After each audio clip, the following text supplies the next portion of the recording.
When I enlisted, everything I knew about the United States Marine Corps came from the movie Full Metal Jacket. I couldn't explain why, but it just felt right to me. It wasn't until training that I began to understand what it really meant. Since 1775, Marines have fought in some of the most brutal battles, from Belleau Wood to the islands of the Pacific. And in modern times, Iraq and Afghanistan became the new legends. But there was one place in particular, not New York, not Los Angeles, a place most people had never even heard of. We called it Redwood City. From 2004 to 2006, it was one of the most dangerous places in the world. Constant firefights, snipers, ambushes, and fighting for every building and every room. But the stories I'm about to tell aren't just about war. They're about something else. About things that can't be explained. About what hides in places where the ground is soaked in blood. And if you believe the people who were there, Redwood City wasn't filled with just enemies. It was filled with something far worse. These are stories from Post-Alpha. And trust me, you wouldn't want to serve there. My name was Mike, and this was my third deployment, so I thought I had already seen everything war could offer.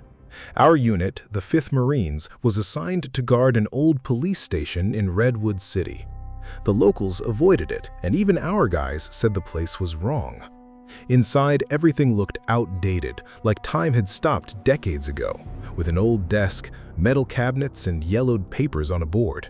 Against the wall stood a chair with restraints that looked like it had been used for more than just questioning.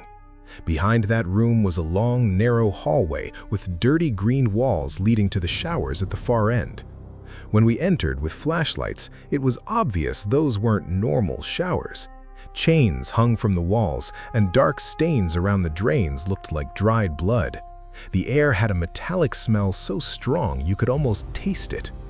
My buddy Danny quietly said it looked more like a torture room than a shower, and I silently agreed. That night, I was on Post Alpha with Chris. Around midnight, we heard a scream coming from inside the building. A man yelling in Arabic, clearly in pain. It sounded like he was choking on his own blood. We called for backup instead of checking it ourselves. A sergeant and lieutenant arrived, but as we started explaining, the scream came back louder and closer. The lieutenant immediately ordered me to go with him. Chris handed me a shotgun, and the tension instantly spiked. We cleared the front room and moved down the hallway, every step echoing unnaturally loud.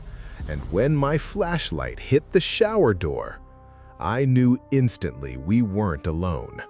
I can't fully explain what we felt standing at that doorway. It wasn't just fear. It felt like my body itself knew we shouldn't go in. I looked at the lieutenant and saw the same realization on his face, but it was already too late to turn back.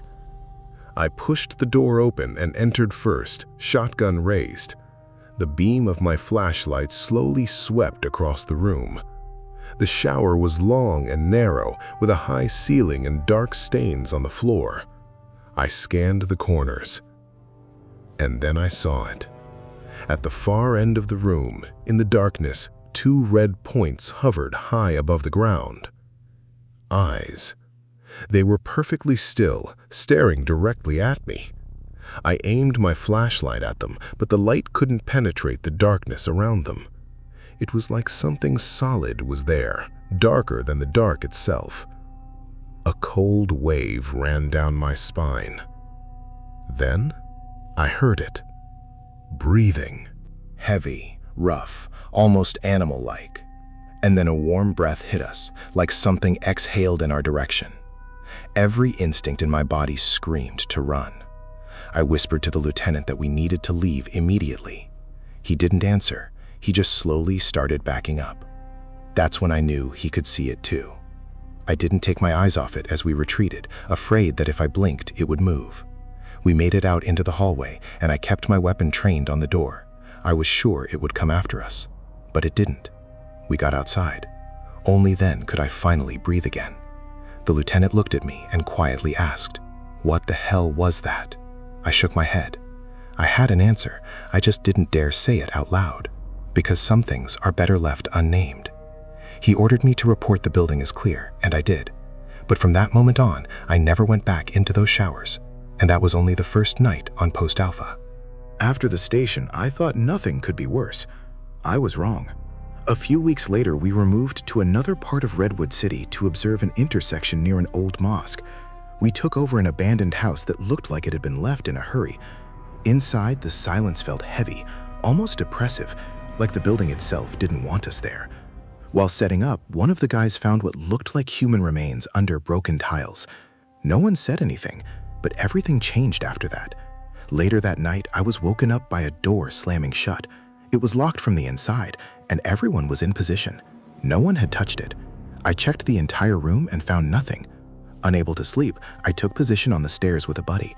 We were talking when we both suddenly froze. On the floor below us, a woman slowly walked across the room. She moved too quietly. Her long black hair covered her face, and her clothes were unnaturally white, almost glowing in the dark. She simply passed through and disappeared. My buddy turned to me and asked if I saw her. I nodded. We both did. That wasn't a shadow. That wasn't imagination. It was something else. Later, others admitted similar experiences, being grabbed in their sleep or seeing dark figures with white eyes. And all I could think about were those remains under the floor.